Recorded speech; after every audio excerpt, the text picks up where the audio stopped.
Hello, hello, hello. In this match, it's Peterhsu with Drive-By against Ron Douglas of Tap Tap Tap. Ron is ranked number 13 in the league, while Peterhsu is ranked number 19. Peter gets to break using the Greg Brown break, and Peterhsu is. Um, it's a pretty messy break, not a lot of spread, which might be good for Peter because Ron is an excellent run-out artist, just like his compadre Rob Wright.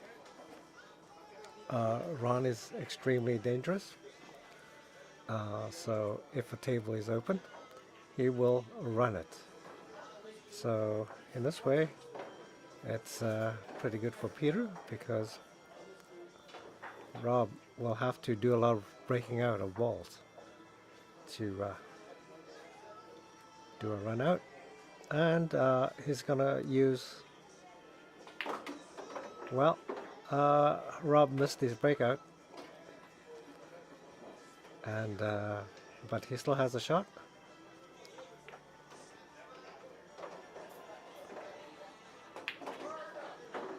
Another attempt at breakout, except Rob has locked himself into a cluster of Peter's balls, and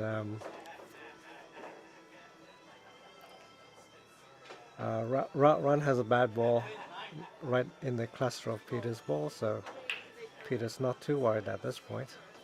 Anyways, Rob's gonna do the old off the rail combo for the 9. Very excellently done, except now Rob ends up with 3 bad balls. So there's a good chance he'll be playing safe, I think. Oh, well, I think you can see the shot to the side pocket. It's very hard to tell from this camera angle, but he's going for it. Ron's a deadly accurate player, and he gets it in. And he almost breaks out his bad ball. Maybe he's wishing he shot a bit harder. Anyways, time to play safe. Wait a minute. No, Ron's not playing safe. He's not a safety sort of a guy. He's going to go for another breakout with another difficult long distance shot. The cue ball's going to hit the rail in the far end and come all the way back to do a breakout. No, he's not going for the breakout. He's going for the well, I think he overran the shot. I don't think that ball's going anyway. I think what Ron's concerned about is breaking out Peter's balls. That's what he does not want to do. So Rob's going to gently massage his ball to an open area. But he has broken out Peter's balls efficiently. So Peter's quite happy. He doesn't have to do any breakouts himself. The only problem ball Peter has is the 5 ball, which is locked behind Rob's striped red ball. Okay, so what to do?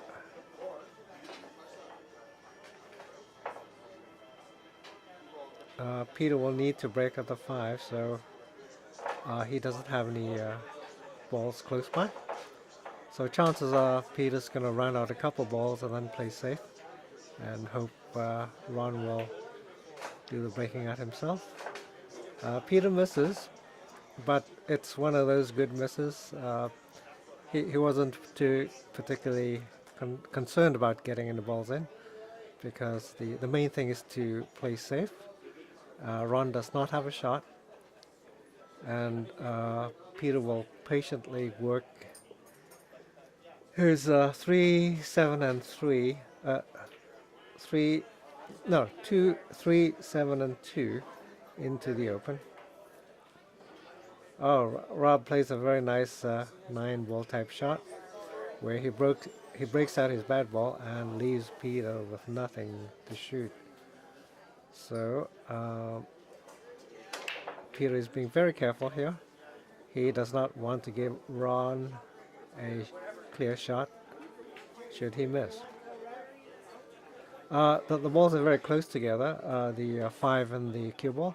So Peter asks Ron he wants a ref for that shot, and the shot is good. There's no double hits or anything like that, and Ron accepts the shot.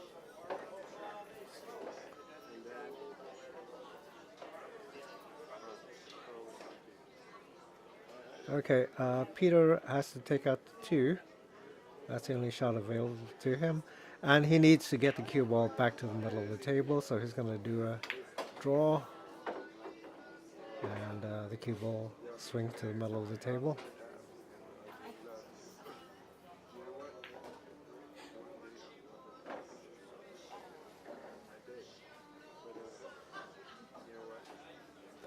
Peter considers the 6 ball, but decides he needs to get rid of the 3 and the 7. Whoops, Peter kicks the 8 ball into a weird spot. That's going to be trouble because there's no way to get to the 8 ball properly. In respect, that was a pretty bad shot. Now, while Peter can run out the 3 balls still left on the table, he has to get to the 8 ball. And that's a very vexing problem. Okay, Peter's stuck with a combo due to his poor cue ball control. And after this shot, Peter will need a good angle to get to the 8 ball. Okay, there's nothing else he can do. He'll need to attack the 8 ball with a cut, but he needs to get to the right angle. So Peter will have to do a follow shot here into the corner, shooting the 1 ball, and somehow get to see the 8 ball.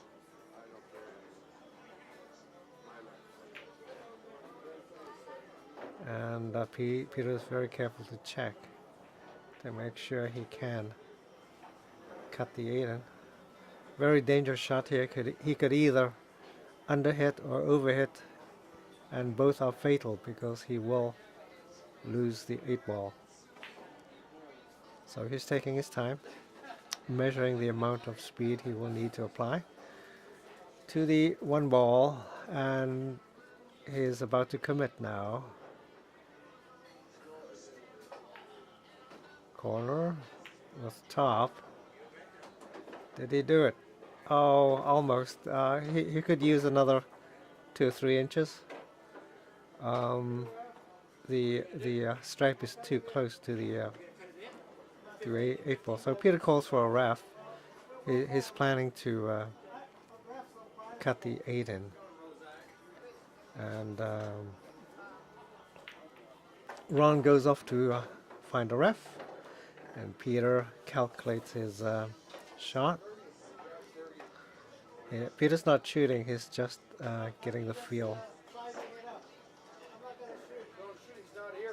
of the shot, because what Peter's going to do is do a semi-massé. He's going to shoot bottom left with the cue slightly elevated, and hopefully the cue ball will curve into the 8 ball and spin the 8 ball in. And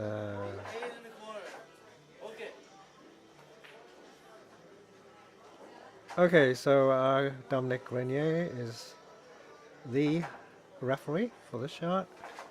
Peter's going to spin the ball in. He's being... Oh, okay, Peter missed. He tried to avoid the stripe ball as much as possible, because hitting the stripe ball is ball in hand.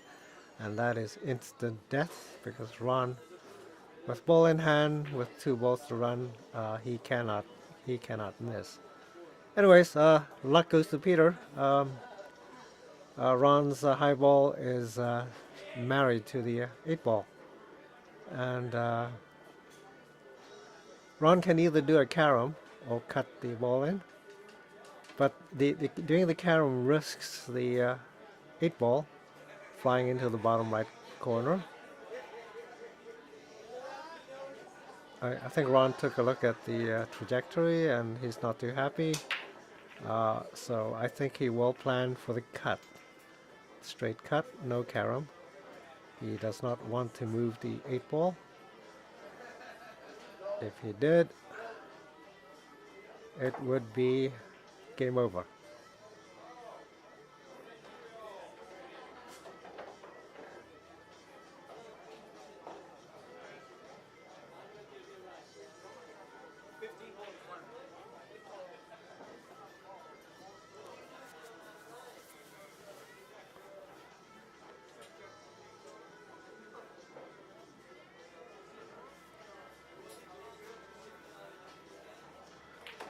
Ron commits, and he's going to